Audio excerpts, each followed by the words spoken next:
Welcome to the Man of Recaps. This is the full series recap of Succession. Logan Roy is a media tycoon, owner of the mega corporation Waystar Royco, but now on the eve of his 80th birthday, he's ready to retire, gonna leave the company in the hands of his son, Kendall. Kendall's been training for this his whole life, but he kinda just blew a big deal, and Logan's a real tough love kinda dad. Son, you're a huge disappointment, you don't have that killer instinct. So his dad calls a family meeting where it's like, I think I'm not gonna retire. So with Kendall no longer the heir apparent, his siblings are ready to fight for that top spot, and it's Game of Thrones in the modern corporate world. The oldest brother, Connor Roy, from Logan's first marriage, isn't involved in the business, he's doing his own thing. Their younger brother, Roman, is kind of a screw-up who doesn't take anything seriously, but now that it's out there, he's like, yeah, why not me? Their sister Shiv, doesn't work at the company, she's got a successful career as a political consultant, but now that CEO is up for grabs, she's like, yeah, I'd crush it. Shiv's fiance, Tom Wambsgans, is climbing up that corporate ladder. He grew up middle class and is desperate to impress her rich, powerful dad. New to the inner circle is cousin Greg, who recently lost his job at Waystar and has come to ask his uncle for a new one. But Greg is hilariously not used to this high-powered New York lifestyle. It's Tom who takes Greg under his wing and kind of bullies him, but is like, nah man, I'm just razzing ya, but also I'm kind of serious. So Logan Roy's considering which of his children can take his place, but immediately there's a shakeup when he has a stroke. It looks like he'll live, but he's out of commission for a bit, so they do name Kendall acting CEO. But General Counsel Jerry Kelman has some bad news. The company's got some huge debt that'll be called in if the stock price drops too far, and it's currently plummeting because of their dad's health issues, so they might lose the company immediately. So Kendall pays a visit to his best friend Stewie, who's a classic douchebag finance bro. Now, by the way, the stakes of the show are not that high because at any point they can sell out and happily retire as billionaires. But for this family, the money's a given. They want the power and prestige, so Kendall convinces Stewie not to buy them out, but to buy in and save it. So Kendall's doing a decent job, but his dad does not agree. He rushes his recovery to get back in the office and start undermining Kendall. He makes it clear he's not retiring anytime soon, so Kendall's gonna have to push him out. He works with Logan's longtime top advisor, Frank, to stage a coup and have the board vote him out due to health concerns. One of the votes they hope to get is Logan's brother, Ewan, Greg's grandpa, who's a real grumpy guy and absolutely hates his brother Logan. So Kendall slides in there like, hey, help me push him out, but Ewan's like, whoa, that's slimy, bro, I don't like you either. But even without him, they have the votes. But on the day of the meeting, Kendall's stuck in traffic, so he has to call in to make a speech about how his dad can't handle it, which doesn't have the same effect when Logan's the one who's actually in the room. Everyone who's on the fence backs down. By the time Kendall gets there, his coup has failed. His dad is none too pleased, fires everyone involved. Yeah, when you play the Game of Thrones, you win or you die. So with his brother all the way out, Roman steps up, takes more responsibility, but he's not good at the work part, he's more of an ideas guy. Shiv is still working in politics, now advising presidential hopeful Gil Evis. His whole platform is taking down corporations like Waystar, but that's fine by Shiv. Fighting her dad is how she'll earn his respect. Her fiance Tom has been promoted and brought Greg with him as his executive assistant. Greg is still new to this world, so Tom's like, hey bro, let me teach you how to be rich, which apparently involves eating endangered species. Now Tom just took over the cruise division, but he gets some bad news. Back in the 80s, there's a ton of sexual harassment, and it was all covered up, and it's a huge scandal waiting to blow. So Tom makes Greg destroy the evidence, but Greg's actually pretty smart. He decides to keep copies just in case. Kendall's been doing his own thing, trying to rebrand himself as a cool venture capitalist, but now he meets with Stewie, who has a confession. The money he invested with secretly came from Sandy Furness, his father's biggest business rival. So together, he and Kendall have enough stock for a hostile takeover, get their dad out, put Kendall in. So it all comes to a head at Shiv and Tom's wedding, a lovely affair despite some huge family drama. Roman thinks it's funny to bring as a date the girl from Tom's bachelor party, and the satellite launch he rushed as a wedding present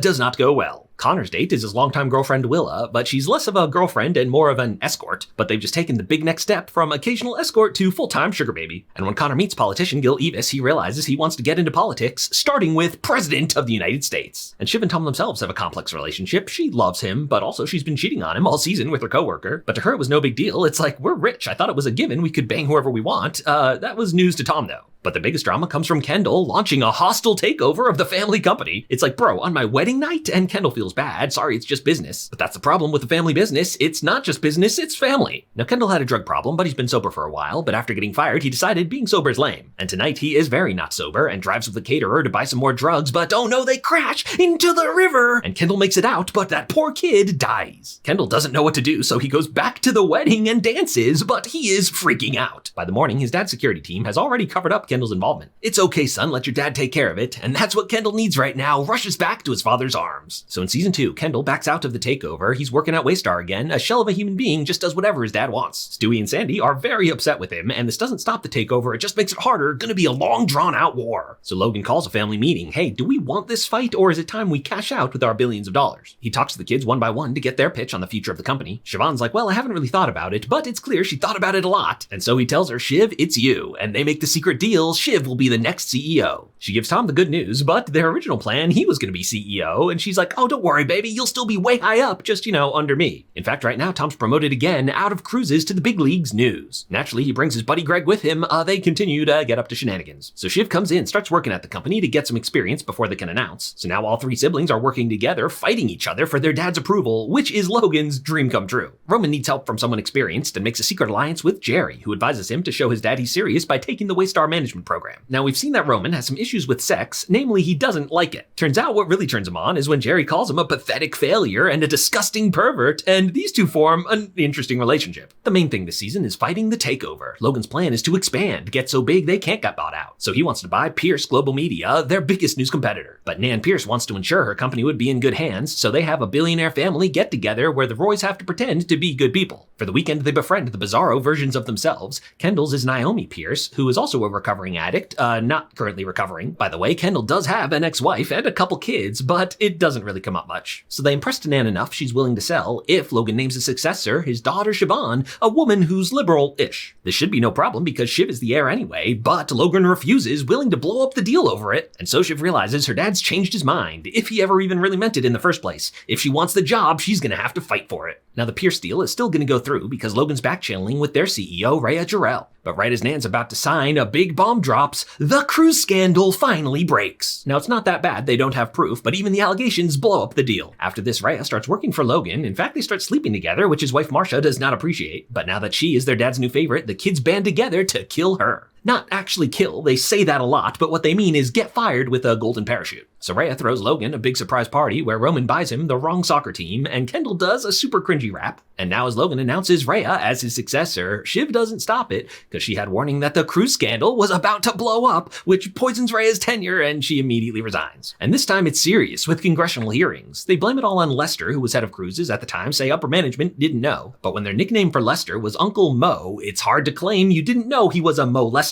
So they take the yacht out for a big family meeting where it's like, look, basically someone has to go to jail. They have a very polite discussion where everyone argues how it should be literally anyone except for themselves. Naturally, Logan himself was not even an option, so it's his loyal son Kendall who's willing to take one for the team. But as he begins his big press conference, he goes off script and blames it all on his dad. Yes, he's come out of his season-long funk, realized his dad is not a good person and he should not be protecting him. And he can prove that his dad signed off on the bad stuff because cousin Greg kept those documents. So in season 3, it's all-out war between Kendall and his father. He tries to recruit his siblings like, hey, aren't you guys tired of him not naming any of us? This is our moment to take him down and split the kingdom. And this is the dream, all three siblings working together. We've had brief glimpses of actual good times where they kind of love each other, but they would split the kingdom with Kendall on top, and they all want the top job. It's no deal. At least Kendall has cousin Greg on his side. Finally, Logan brings him in for a meeting like, hey kid, I like you, but take this promotion and side with me or I will end you. But Grandpa Ewan doesn't approve of Greg siding with his evil brother, so he cuts Greg out of his will, leaves it all to charity instead. So Greg spends season 3 trying to sue Greenpeace. Tom finds a way to score points with Logan by offering to go to jail if someone still has to, but then he spends all season obsessively freaking out about it. Now the first part of this war is fought in the media, and Kendall's trying to brand himself as the cool woke CEO who's gonna take down the corrupt establishment. Of course, his dad fights back, and Kendall laughs most of it off, except for the very serious personal stuff that really hurts Kendall's feelings. Meanwhile, the takeover from Sandy and Stewie is still happening, and this war between father and son does not inspire confidence in big shareholders like Adrian Brody. At the annual meeting, it could come to a vote, but neither side wants that because they could actually lose everything, so Frank's up there trying to stall as long as possible while they make a deal. Sandy's pretty sick these days, so he talks through his daughter, also named Sandy, and at this pivotal moment, Logan is also sick. He's totally out of it because he forgot to take his meds. So Siobhan and Sandy have to cut their fathers out and agree to a deal that everyone can get behind, so the company is saved. But the company's still in trouble, being investigated by the government. Normally, Logan can go to his friend, the president, to get this shut down. As the owner of a news network, he has a lot of power over the president's approval ratings. We've seen before he's made the president wait on hold. But the president does not stop the investigation, so Logan goes hard on him. His approval ratings plummet. In fact, he went so hard, the president's decided not to run again. So the Roy family travels to the unofficial meeting where they're going to choose the next Republican nominee. The kids all pitch for their preferred candidates. Of course, Connor's preferred candidate is Connor Roy. Yes, this whole time he's still been running for president. In fact, he's actually gotten some traction on his platform of abolish all taxes. And yeah, it's a problem. He has zero experience, but on the other hand, he looks decently presidential, so it's a maybe. But as Kendall finally turns over Greg's documents, turns out they don't actually implicate his dad directly. The investigation fizzles out, Logan Roy won again, and no one has to go to jail, which Tom is very happy about. To cheer himself up, Kendall throws a ridiculous 40th birthday party, but he has kind of a mental breakdown and is really sad. But now it's time for another wedding, their mother who's getting remarried. Love is in the air as Connor proposes to Willa. If he's gonna be president, he needs to be married, and she's like, I've come this far, why not? And Greg has hit it off with Kendall's media manager, but dating her has increased his perceived value, so he skips a few rungs and hits it off with the Princess of Luxembourg. But Shiv and Tom's marriage has some problems. He's starting to realize she doesn't love him, and her response is, well, I don't love you, but I love you, Now there's a new big business deal in the works. Because Waystar Royco is outdated, they need to get into tech if they're gonna survive. They want to buy the hot new streaming service Gojo, owned by Swedish tech entrepreneur Lucas Mattsson. It's Roman who manages to land the deal, so Jerry texts him good work, and he's gonna respond with a dick pic. But his dad also texted him good work at the same time, and he responded to the wrong one, just sent his father a dick pic. But the deal hits a snag when Lucas sends a cryptic tweet that gets everyone speculating and his stock price soaring, so Logan goes out to meet him in person like, what's the problem? This is a good deal. But very early on, Logan taught us that a good deal is not a good deal because it means the other party's desperate and you gotta squeeze them for all they're worth. And Lucas absolutely senses that. He's like, no offense, man, but you're the past, I'm the future, I should buy you. Logan would normally never consider that, but this guy's got the business smarts and killer instinct that none of his kids have. He's maybe finally a worthy successor. So at the wedding, their dad is conspicuously absent. They realize he's trying to sell the company out from under them, which again would leave them out of a job, but with even more billions of dollars, boo-hoo. They recruit their brother Kendall to help him stop it, but Kendall's not doing great. He shaved his head as part of his breakdown and actually almost drowned. He finally confesses his dark secret about how he killed that kid back at Shiv's wedding. Now, the Roy siblings do not talk about serious stuff ever. They really don't know how to comfort him. Roman's advice is like, don't feel bad, man. I've run over lots of people. But while these siblings are constantly fighting, at the end of the day, they are the only people that grew up with their dad and understand each other, so it's a beautiful bonding moment. Now, if all three of them stay strong together, it was in their mom's divorce settlement, they have veto power over their dad. So it's finally happening. The sibling trio has banded together, united in purpose to depose their father, then duke it out for the top spot. So they bust in to stop him. You can't sell. This company's our birthright. But he's like, none of you deserve it. I've already won. He saw this coming and renegotiated that divorce settlement. They have no power. He can do what he wants. But how did he get the jump on them? They didn't tell anyone. The only person Shiv told was Tom. Oh, snap. Tom finally betrayed her. Of course, bringing his best bro Greg with him. So in season 4, the Roy siblings are working together, gonna build their own media company. Their father, Logan Roy, is selling the company, but he's not retiring. As part of the deal, he's spinning off the news division, ATN, and he's got plans to make it bigger than ever. Turns out he's using the money from the deal to buy rival news station Pierce that he always wanted. The kids realize, why start a new company when we can buy Pierce instead? So they outbid their father with an outrageous sum of money for the emotional value of sticking it to their dad. Now Logan Roy almost feels a human emotion of missing his kids. On his birthday, the only one around is his son-in-law, Tom Wambsgans, and he and Shiv are separated right now after he betrayed her last season, but it's complicated. And of course, sticking with Tom is cousin Greg. And Greg's not as much of an outsider as he was at the beginning of the series. He's really become the classic corporate douchebag. So on the day of Connor's wedding, their dad's not coming. He's flying to Europe to finish the Gojo deal. But the kids get a phone call from the plane. Their father died. Wait, what? Yeah, for real this time. Another stroke or something that did him in. Yes, it's an incredible emotional episode we get from the kids' perspective here, as it's all the confusion over the phone. Wait, what do you mean? What's going on? But soon they come to accept this is really it and are devastated as they try to rapid fire process their complicated relationship with him that they had hoped to have another 20 years to resolve. As for poor Connor, this kind of ruins his wedding day. And while Connor's often kind of a joke character who's marrying his former escort, they've actually developed kind of a healthy, supportive, loving relationship in their own way. It's heartwarming. But now, with Logan Roy dead, the scheming for succession is kicked into high gear. Everyone's making their pitch to be the next CEO, some candidates taken more seriously than others. The sibling dream team's been closer than ever, but they still each think it should be them. So for now, Kendall and Roman agree to be joint CEOs.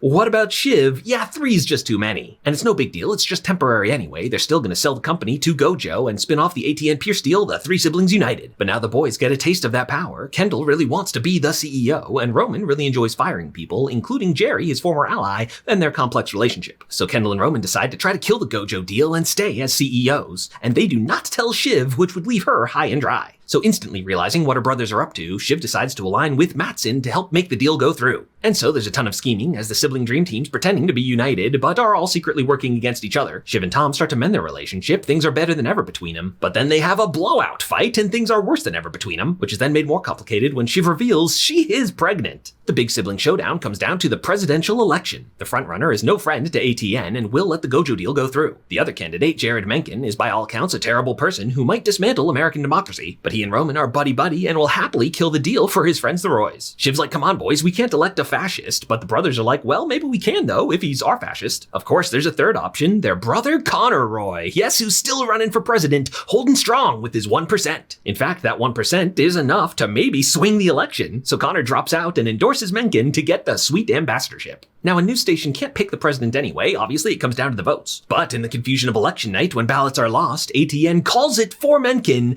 It'll be decided in the courts, but it gives him a lot of credibility. And the Roy boys have maybe just picked the next president. But when it's time for Mencken to honor his promise and kill that Gojo deal, he's non-committal. Yeah, they misplayed their hand, he doesn't need him anymore. He'd rather support the deal going through and work with Matsson on the condition that he names an American CEO, which would be his ally Siobhan. So it looks like Shiv Roy's gonna be the winner. Now the final decision on the deal comes down to the board vote. Most of the board likes the deal because it would make them very rich. So Shiv and Matsson look like they have it on lock. Roman's kind of given up, but Kendall has not, so they all go down to their mom's vacation house to try to pitch Roman who could be a swing vote. Meanwhile, Tom is trying to pitch Lucas on why in the world he should not be fired, but it goes way better than Tom expected when Lucas pitches maybe a promotion. He's no longer feeling Shiv as CEO because she's real headstrong, would want to be doing things, and he doesn't want a partner, he wants a puppet. So he offers Tom Wambsgans the CEO job. They gotta keep this super secret till the vote goes through so Shiv doesn't make any moves. But it's cousin Greg with a genius corporate espionage opens up Google Translate and tells the Roy siblings to get in with them. Now that Shiv knows Matsson's betrayed her, she's ready to help kill the deal. And they can probably do it if the Roy siblings are united, naming one of them as CEO. They all give their final pitches, but it's Kendall who's got the best one. Shiv and Roman don't like it, but they finally agree, and it's an actual beautiful family bonding moment as the Roy siblings messing around in their mom's kitchen and gonna name Kendall the next CEO. And as it looks like the united siblings are gonna come out on top, they just can't keep it together. Shiv and Tom kind of apologized after their big fight, and in some ways getting it all out there has brought them closer together. When she sees her brother Kendall getting real cocky, it kind of rubs her the wrong way. And so at the board vote, Shiv's gotta take a minute to think it over. Kendall trying to convince her just makes her more sure she doesn't want to support him. And the Roy siblings have the biggest family blowout yet, with the board of directors sitting right over there and could basically hear it all. And so they vote the Gojo deal through. All three Roy siblings are out. And Tom Wambsgans, dark horse candidate coming out of left field, is the new CEO. His best bud Greg is in big trouble for spilling the secret early, and these two still have a complicated relationship. But in the end, Tom's proud of him for making a big move, and it's like, don't worry, Greg, I got you. And so, as the Roy siblings have lost, don't feel too bad for them, they did just make a couple $2 billion. Kendall is depressed, but he'll probably bounce back and get on to his next thing. For Roman, this is probably a blessing. He was not made for that corporate world and can now just freely be a rich douchebag. Siobhan is still in it, her and Tom getting back together, but now their power dynamic is reversed. And they're all set to continue the cycle and raise their own kid to probably be wildly dysfunctional. And that's where Succession comes to an end.